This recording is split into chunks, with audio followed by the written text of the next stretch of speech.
వెంకటేశ్వర స్వామి ఆశీస్సులు తీసుకుని మొదలెట్టా. నా పాదయాత్ర అయిపోయిన తర్వాత నేరుగా తిరుపతికి వెళ్ళి కాలినడకన కొండెక్కా.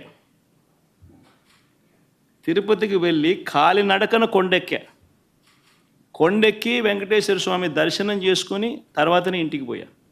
నా పాదయాత్ర అయిపోయిన తర్వాత నా 3648 కిలోమీటర్లు నా పాదయాత్ర అయిపోయిన తర్వాత.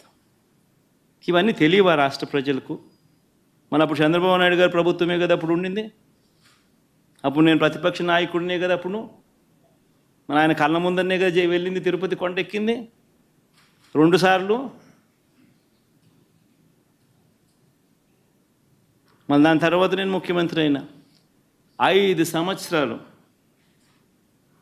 తిరుపతి బ్రహ్మోత్సవాలకు దగ్గరుండి వస్త్రాలు నేనే సమర్పించా.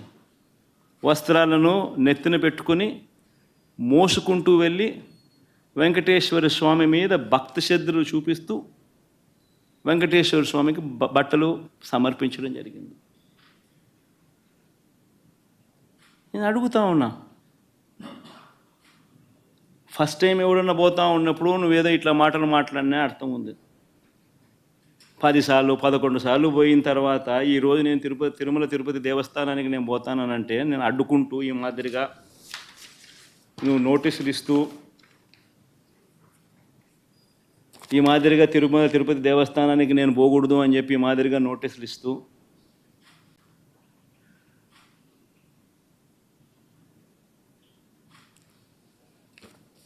ఈ మాదిరిగా మా ఎమ్మెల్యేలకు మా కార్పొరేటర్లకు అందరికీ కూడా ఈ మాదిరిగా నోటీసులు పంపుతూ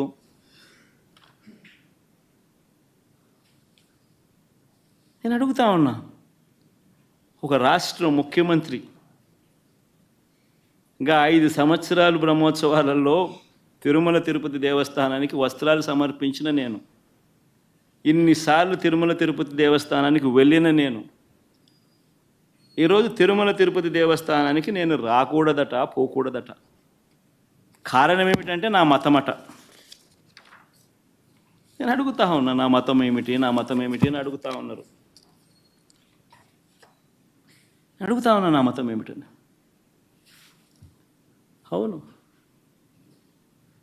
4 గోడల మధ్య నేను బైబిల్ చదువుతాను, తప్పేముంది? బయటికి పోతే హిందూ సాంప్రదాయాలను నేను అనుసరిస్తాను, గౌరవిస్తాను. బయటికి పోతే ఇస్లాంను అనుసరిస్తాను, గౌరవిస్తాను. బయటికి పోతే సిక్కిజంను అనుసరిస్తాను, సిక్కిజంను నేను గౌరవిస్తాను. నా మతం ఏమిటని అడుగుతా ఉన్నారు. నా మతం మానవత్వం. డిక్లరేషన్లో రాసుకుంటానేమో రాసుకుంటా.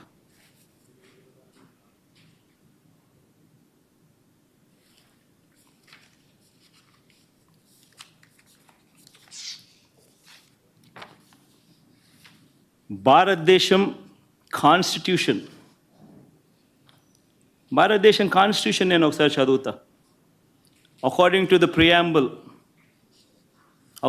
Preamble, India is a sovereign, socialist, secular, democratic republic. Secular అనే పదానికి అర్థం తెలుసని అడుగుతా ఉన్నా.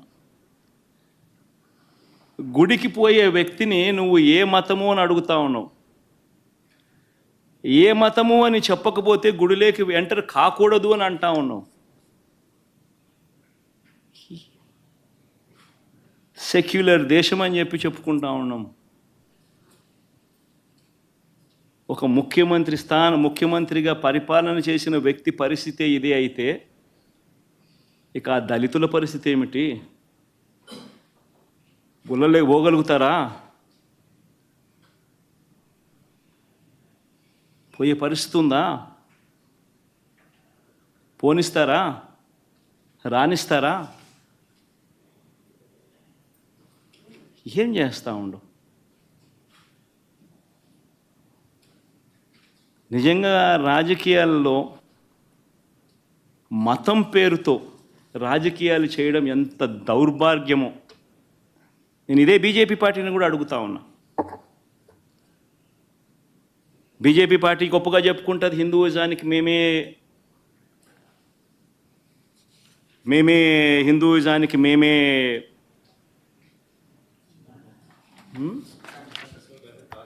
రిప్రజెంటేటివ్స్ను అని చెప్పి చెప్పుకుంటూ ఉంటారు బీజేపీ పార్టీ. నేను ఇదే బీజేపీ పార్టీని అడుగుతా ఉన్నా, మీ కళ్ళ ఎదుటే అయ్యా బీజేపీ పార్టీ మిమ్మల్ని అడుగుతా ఉన్నా, ఈరోజు మీ కళ్ళ ఎదుటే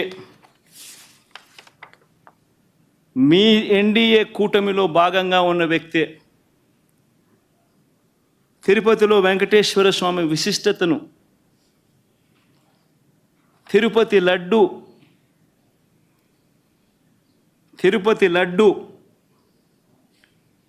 పేరు ప్రఖ్యాతలను, వెంకటేశ్వర స్వామి వైభవాన్ని దగ్గరుండి అబద్ధాలు చెబుతూ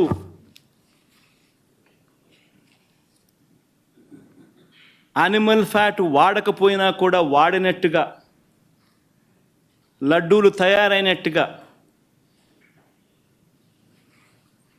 ఇన్ని ఆధారాలతో సహా రుజువవుతా ఉన్నా కూడా అబద్ధాలతో దుష్ప్రచారం చేసి తిరుమల తిరుపతి వెంకటేశ్వర స్వామిని అపవిత్రం చేసిన ఈ చంద్రబాబు నాయుడు గారిని ఎందుకు మీరు మందలించలేకపోతా ఉన్నారు? ఎందుకు మీరు వెనకేసుకొని వస్తూ ఉన్నారు? హిందూయిజంకు మీరే టార్చ్ బేరర్స్ అని చెప్పుకుంటారు. అంటే మీ వాళ్ళు ఏం చేసినా కానీ పర్వాలే, మిగిలిన వాళ్ళు ఏం చేసినా కూడా తప్పే. ఇదెక్కడ హిందూయిజం? ఆలోచన చేయమని అడుగుతా ఉన్న ఈ సో కాల్డ్ హిందూయిజానికి టార్చ్ బేరర్స్గా చెప్పుకుంటా ఉన్న వీళ్ళందరినీ కూడా ఆలోచన చేయమని అడుగుతా ఉన్నా. నిజంగా హిందూయిజం అంటే ఏమిటి అని అంటే మానవత్వం చూపేదే హిందూయిజం. మానవత్వం చూపలేని వాళ్ళు ఎవరూ కూడా నేను మంచి హిందువునని కూడా చెప్పుకునే కార్యక్రమం చేయలేరు.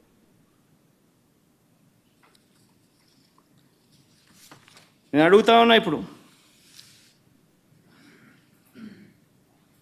ఈరోజు చంద్రబాబు నాయుడే తప్పు చేస్తాడు, చంద్రబాబు నాయుడే సిట్టు వేస్తాడు. ఇది ఎక్కడి ధర్మమో నాకు అర్థం కావడంలో. ఆయన చెప్పు చేతుల్లో ఉన్న అధికారులతో సిట్ అంటాడు.